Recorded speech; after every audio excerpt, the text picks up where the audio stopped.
ଆସିଛି ଗୋବିନ୍ଦରୁ ଆସିଛି। ମୋର କବିତା ହେଉଛି ମାଲ୍ୟବନ୍ତଗିରି। ଯେହେତୁ ମାଲକାନଗିରି ଜିଲ୍ଲାରେ ମୋର ଜନ୍ମ, ଗ୍ରାମ ହେଉଛି ଭଦ୍ରକ, କିନ୍ତୁ ଏଠି ଜନ୍ମ, ଏଠିର ପାଠପଢ଼ା ସହିତ ମୁଁ ଜଡ଼ିତ ବେଶୀ।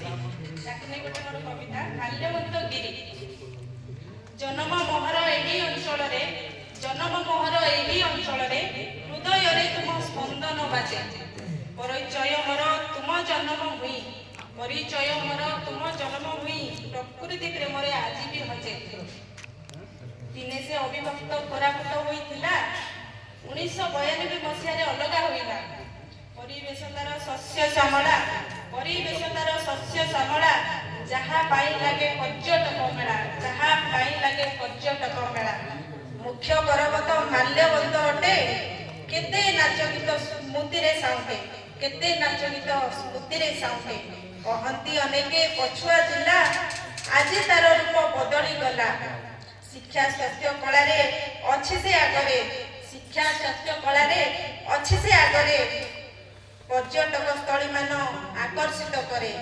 ମାଲକାନଗିରି ବୋଲି ସେ ନାମିତ ହୋଇଛି, ମାଲକାନଗିରି ବୋଲି ସେ ନାମିତ ହୋଇଛି।